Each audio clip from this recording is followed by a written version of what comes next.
Baruch Hashem, we're here for Chizzuk from Chassidus in the family minyan Shtiebel in a frat. What a merit that we're going ahead in the winter's man. We already had, thank God, a nice shir last week on the Tanya and in the Akedut Yitzchak. And Baruch Hashem, we're in chapter 38 in the Tanya, but the Akedut Yitzchak already went from chapter 38 to 39. Very excited for what's going to be coming in the Tuesday morning shir. That doesn't mean that I'm not excited about this, but if anyone wants to have a sefer, if you want to see inside, it's this paragraph here, this one here. I'm a little bit nervous, honestly, about this chapter because I had to get a bracha already from one person. His name's Shmuel Diamond. He was like, "Haslacha and bracha with this chapter," because it is a hard birur of understanding the vitality of the mitzvahs. But what I will take from it straight away, especially considering the parsha we're in and the time we're in Ruchnius with the Eikev, because to Mashiach, and with the already holding by maybe past even the 10th test of Avraham Avinu. I hold my son Boruch Yitzchak was part of the Akedut Yitzchak of this generation of the war and everything the soldiers went through. Thank God he's alive, just like Yitzchak was alive. Kate's Chai, unfortunately some not, and we dedicate our learning to the Shmira Elyon and the heavenly protection for the soldiers. And also full recovery, full healing of all the soldiers, including those who are seemingly okay. They still need healing. Yeah, we need a lot of refuah shlema in this generation, especially Chodesh Cheshvan. Cheshvan is the Chodesh Shmini. Shmini is, it says refuah b'shminis. The healing comes on the 8th. What's this concept? The 8th day, Mila. But it's also a concept. The healing comes on the 8th bracha of Shmoneh Esrei, which is Rafeinu. There's a concept of Shmini brings refuah. So this Chodesh has a koach of healing, and everyone knows that it's a generation that definitely needs it. We just had Rochel Ameinu's Yortzeit today, and the Chernobyl Rebbe, and they had a big simcha with the Balatanya. So we're learning the Balatanya's Torah. We're going to try, with Hashem's help, to really get through this Perek with some clarity. But as I said, we're in the end of days. And we need to draw out as much chizzuk as we can. The vitality in the mitzvahs is already a signpost telling us that there's tremendous energy in everything we're doing, and all of creation contains tremendous energy. And part of the chizzuk we need to give ourselves is that whatever a Jew does, the whole world and the whole of creation is cheering us on, because it's relying on us to elevate it, to do Hashem's purpose of creation. And this is the importance. I'm representing one guy called Rudy Rochman. He says a tough concept. I represent a lot of people, but his concept is hard to swallow. I had him in the studio a few times. We talked about it. He says the reason why the non-Jews get upset with us and there's anti-Semitism it's a chiddush different way of looking at it. He says because they're angry that we're not doing our role. Yeah, that's the real panemius behind it. And if we're fully doing our role, we're living and elevating and teaching and sharing the light that we're here for, then then they'll be cheering us on as well. And there are many, thank God, many non-Jews who do. And I would like to melamed zchus am Yisrael that we are doing our role as best we can, considering everything we've gone through. And the ones who hate us because they've got a problem. That's how I'd like to explain it personally. But they need to sort themselves out, and rather than blame us. But I feel you can hear what he's saying, and I'm open-minded to hear everyone's opinions, and that's one of the reasons why I work with him, because I see the importance from Rudy Rochman to Yishai Fleischer. Very different opinions, but I work with both. Okay, here we go. And Avi Abba and all the other beautiful souls. I was just by Rav Shlomo. He was fire. I can't even repeat it. It was from Shabbos, this Shabbos and the Shabbos before. We'll leave Rav Shlomo to say it over, Rav Shlomo Katz. And Baruch Hashem, there's a lot of energy right now in the world, a lot of vitality in what's going on. So ki gufa gashmi v'domim mamish kavonim afa. We already learned this, but I'm just going to give a little pregame from Shmuel Diamond just to really make it clear before we get into the text.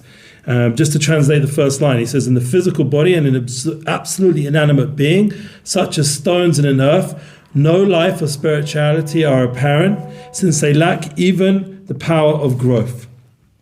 The ray of the divine creative power is in a state of unparalleled contraction. So when you take a piece of dirt or a mountain or a stone, there's tremendous tzimtzumim, contractions that went into bringing the divine force, the oneness of Hashem into this physical, non-animate thing. So that's what we're going to see. We're going to see that everything exists, including inanimate, has a life force. That without it, it would cease to exist. Aleph Ben. We already learned Av Ben. Evan is Av Ben, the father to the son. We've already talked about this. It's mentioned in Tanya and Shayich Limuna. There's no comparison between the life force that causes a body to exist and the life force contained within the nefesh of the living creatures. They are similar in they channel the life force. This is from Shmuel Diamond. Via Klippas Noga. Klippas Noga we mentioned is this like translucent shell that everything is sort of in the neutral zone for us to elevate. They differ in how much force they receive. Although the hest upon him, the high knit concealment, is the same for all permissible things, Klippa Noga. We said this is this neutral ground. The Tzimtzum, the contraction, differs. The differing intensities of Tzimtzum can be broadly divided into inanimate. That's the most contracted, obviously. That's number one. Number two is vegetation. Yeah.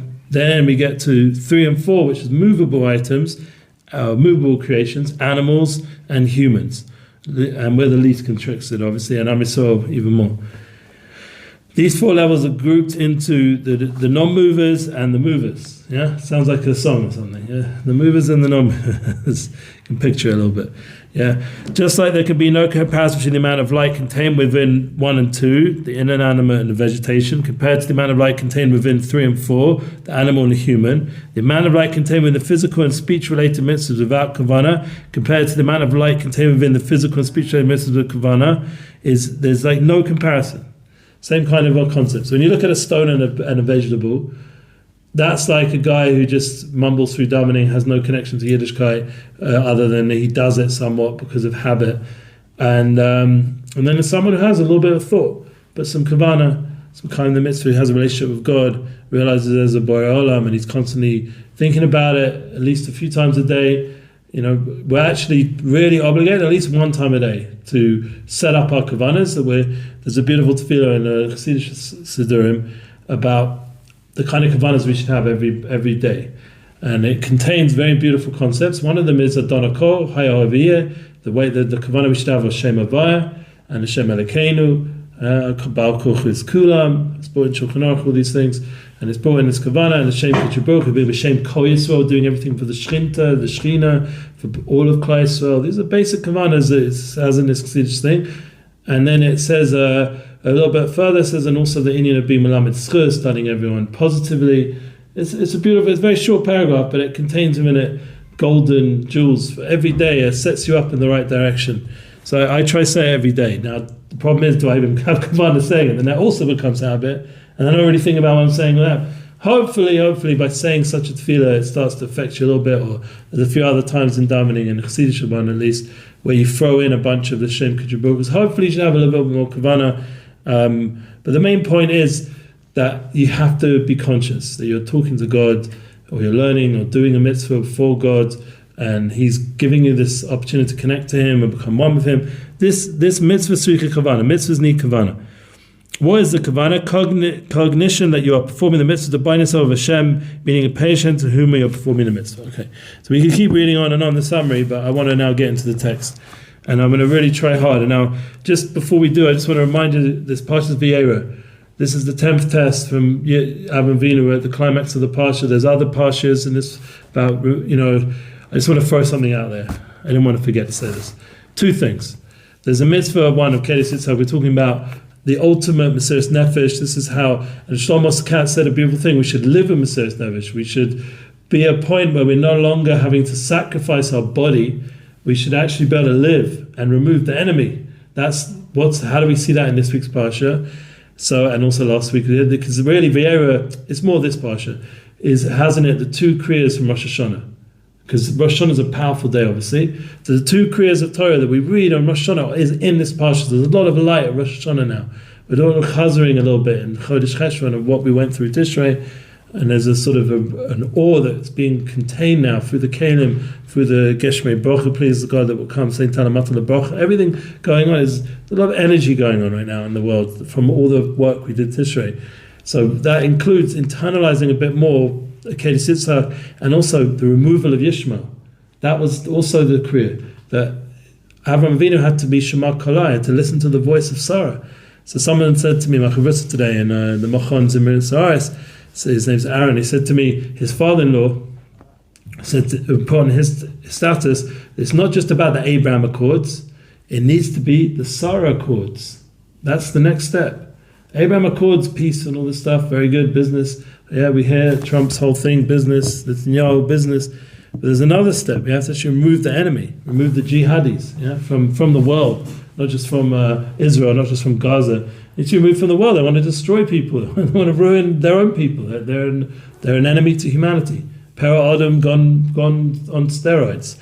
So this klipis Yishmael has to be removed. And that's the Sarah Accord. Sarah said, Shema Kala, listen to the voice of your wife, to Avram, and remove these people. Yeah, and I didn't say kill them, but whatever, remove them, whatever that means. Yeah. Okay, so let's go weiter. So the ray of the divine power is in the state of unparalleled contraction in these inanimate objects. So is the tiny life force inside the vegetation. In vegetation, it's not as great as the stone because there's more energy in it. But there are cloud is the arbor madrigas. Yeah, it's divided up into 4 levels, which is the inanimate vegetation, and chai is animal, and medaber speaking. It's humans. This is what we were learning last time. And this corresponds to 4 letters of divine name. Yud Kei Vav Kei. So obviously the K, the lowest level, Hey, of the Shem Havaya, is inanimate. And the Vav would be the Sameach, the vegetation. And then the high Hey would be the Chaya, the animal. And then the Yud is Medabez. And the coach of Yud is Am Yisrael. He didn't say that. I'm throwing that in. Okay. Kamo she'ein de'arech dimyon. Haaretz hamshachis achayas v'damin samech. La'ara hamshachis chayas mabushis b'chay medaber. Now, just as the illumination, the flow of vitality found in the mineral, vegetable, bears no comparison or likeness, the illumination and flow of vitality clothed in animals and man, af shebekulam or echad shav b'chinas hest upon him. Mabush echad bekulam shu levush noge. Although in all 4 categories, the divine animating light is the same in terms of concealment of countenance. So in the inner aspects of divine light, it's concealed equally. There's this equal hest upon him going on in creation. You're not seeing Hashem, the Shem Havaya that we mentioned, the 4 categories. You're not seeing it revealed unless you're like a Makubal or a big tzaddik. Majority is covered up. Is clothed in the same garment, named the garment, veil of Noga. This concept of this translucent shell is covering up all of creation, so we don't see the Elokus straight away. We have to work on ourselves. We have to become a Makubal, really learn a lot of Torah. The Balatanya could see the Shem Havaya. He could see the Shem Havaya in the day, in the time, in things, in people. He was able to see Osius. He was a big, huge light in the world. All right, we're not on that level, but we can take his word for it because one, he has a Masorah from the Baal Shem, and he has it all the way back to the Arizal and Payuchai, and all the way back to Moshe. But like this is the Masorah, that the Panemius of the Bria is Shemus HaKodesh, is the Yud Kei Vav Kei, that's the highest, the vitality, because the Yud Kei Vav Kei itself is a Tzimtzum. It's from the Yud, is Mesamsim into the Hey, and then the Hey into the Vav, and the Vav into the Hey. That's one of the reasons why we're saying these letters every time, or we're not actually pronouncing the word because we're not yet in the base of English. We're not able to fully reveal the Shem Havaya in the world. We say Adonakol, we say the name Adoni. We don't say the full actual what it means, the full revelation. We're not able to bring it out yet because we have to be in a place of Kedusha and Tahara. The Kohen Gadol and the base of English was able to bring out. We're not there yet, but we can at least have a munah, and we understand the system, that there's this level of contractions into the Bria, and there's also an equal level of hest upon him, covering up everything. But nevertheless, there's more vitality in certain things, and we see that. That's what he's trying to clarify here. Kach ein erech dibin klau bein oire hamshachs orin sot Boruch Hu shehu penimis rotzon yisbarach bli shum hest upon him levush klau. Simply, there's no comparison lights between the illumination flow of Besed Ein Sof, meaning the inner aspect of will, without concealment of countenance, with no garment whatsoever. This is what I was getting to. This whole concept of the creation with the vitality is just to get us to understand when we do Mitzvos Mamish, we're tapping into the Pneumius of the Or Ein Sof Baruch Hu, whatever that means. Yeah, we're going to learn it. Hopefully, like I said, it's not easy. Mitzvos tolias bedava bitui sefsayim bli kavana shu nachshav k'maisa mamish. So what happens is we do a mitzvah, like we speak, we're saying the Shema, we're not really thinking about it, like we just had Mariv now. How many of us really had full Kavana, the way the Shulchan Aruch Elisa asks us to, or even the Perek Shemilas, just the basic meaning of the words? There's levels. Speech and verbal articulation is regarded as actual actions mentioned above when performed without Kavana. So that's what's happened, we're just saying the words. Okay, Kol Kavod. We're at the end of the day, it's a miracle that any of us do any Judaism or any Yiddishkeit. Let's be honest, yeah. Anyone is doing anything. I try not to be hard on my son from the one who came out of the army. I have to constantly remind myself, he's just gone through, I can't even, I can't imagine any of it. The darkness, lighting a menorah in Gaza quietly. I've got a video of that. And they're quietly in the house, and they can't let any light go out of the house, can't any noise, and they're lighting, and you watch when they're lighting the menorah, suddenly they start to get his unit was smaller than him, mostly what they call, it's all garbage, all these names. That's what they call the families they're from, supposedly, from Spon, Tel Aviv, I don't know, the fancy places over there. So, or Kibbutzim or whatever, he's a Ukrainian, an Indian, and this and that. They're not like the most Torah, B'nai Brak Chevra, yeah? So my son, who grew up in the Yiddish Cheder, he's probably the most, so they get him to do the mitzvah, whatever. He was like the rabbi over there. So he's making the bracha, and you suddenly see the guys, they start singing, Ala Nissim, or whatever it was, Ala Neris, and they start getting more and more into it, and then it doesn't matter whether they're back or nothing, everyone's getting excited, and they're making noise, and suddenly the mefakeh is like, shh, it's like this. the energy of the light in the menorah in Gaza is overtaking him. So someone who's gone through such an experience, and we're not going to say all the darkness they experienced over there because it was incredible, and this is for a few years. The war was he was actively serving in the war at least about 16, 17, 18 months. Sometimes it get hard on them, you didn't come to hear Kriyas Torah today, or on Shabbos, or this, that. Usually he's very good, but suddenly in the back of my mind I'm thinking, damn, he missed out. What an amazing part, you're missing out. He had to go do a spodidus, he had to talk to Hashem, work through things. He's doing what he needs to do. He's right. He's healing from everything he's gone through. But, his silly father's thinking, shul's also good. We get to do these mitzvahs. It's all about connection in this generation. The fact that a person connecting, the fact that there are people in Hostage Square putting on tefillin, even without a yarmulke, even without, or the people wearing tzitzit without yarmulke, all kinds of funny, in terms of if you would look at it halachic, it doesn't really make, full sense. Maybe even tefillin aren't the best, but they're doing the mitzvah. And imagine the Nachas Ruach and all the generations, this is Akedut Yitzchak, this is Avraham Avinu, he's in awe of our generation. And that's the real truth. We look at Avraham Avinu, wow, what's that? It's true, they're the tzaddikim, but our generation, after everything we've gone through historically and emotionally and all this trauma and v'chulu, it's unbelievable that we're still able to go light this menorah in Gaza. We're still able to put the tefillin on. We're still able to wear tzitzit and still once in a while turn up. And the most important part is still connecting to a Kodesh Baruch and trying to get ourselves closer to Hashem and have kavana, because that's the panemius, as it says here, the panemius of the Ratzon Elyon. This is the inner supernal world that radiates and clothes in creation that we're bringing out through having kavana. And when we don't, we're just doing a Maisa, but even the Maisa, I would say nowadays, is tremendous Nachas Ruach. That's how I would understand it. Asher b'shteihen b'mitzvos Kavana. Although both the actual mitzvah and its Kavana, Malbush Ratzon Echad, they contain the same supernal will. Because in the end, doing the mitzvah is still the will of God, and it's in the end, it's all one will. Why make a chiluk? Why is the Kavana so getting so so important? So he's going to explain Pasha B'tachlis and Peshitas Blisham Shinui Rubui, and they contain the same supernal will, which is perfectly simple, changeless, and indivisible. Yeah, we have to say Chas Shalom because these are complicated concepts. But B'miyuchad B'musav Esmosa Yisbach B'tachlis Yichud, and his will is united with God's essence, being in perfect unity. Nevertheless, the illumination of supernal will in one's soul is different in terms of its contraction and its expansion. Okay, now if you understood that, you're a goin, because that was deep. I'm just going to try my best. I'm going to read the note, But once again, I want to take out from here. We're having a munah in the Balatani, so we're not going to give up on learning this. We're going to try and figure it out. We'll put another 2-3 minutes at the end of this shir now. Where are we? How long we are? We'll do 2-3 minutes, try and understand this. There's a note here that will explain it. But just to end off, in terms of the Chizzuk Nakuda, the fact that we are doing a mitzvah is tuning into the Rotzen Elyon, in the will, and it's Rotzen Echad with the Kavana.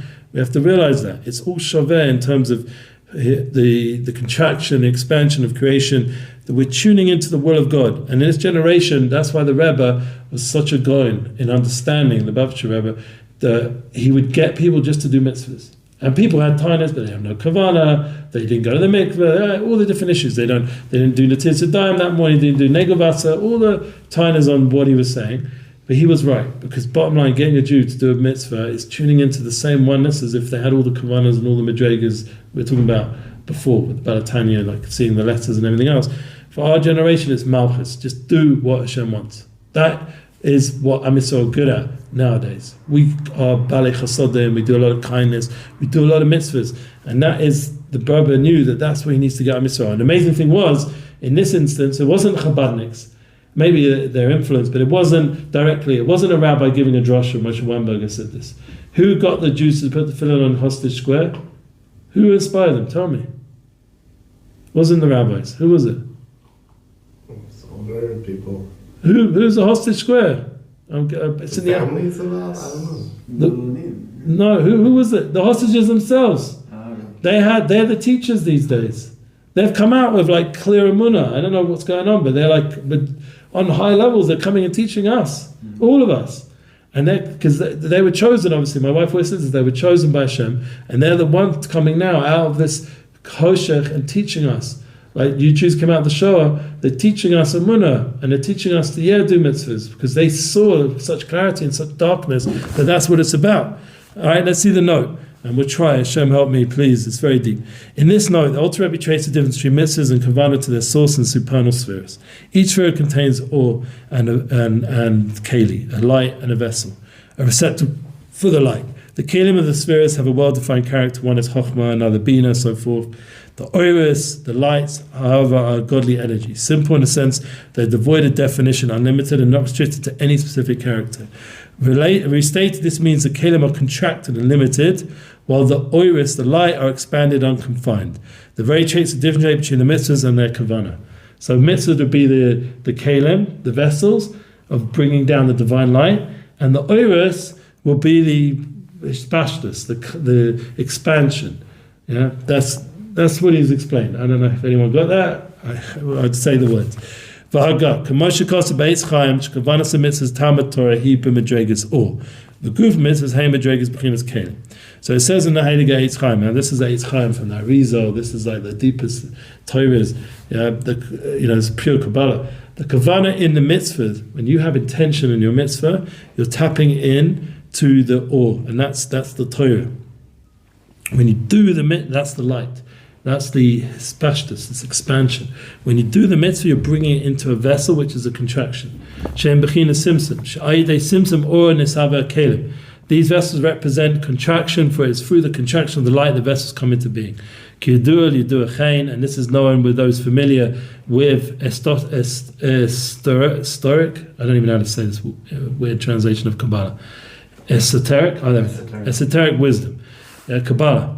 So that is for you guys who are Makubalim, which you seem like, is sitting here Makubalim. Thank God, I'm surrounded by Makubalim in this Minion factory the Minion family Minion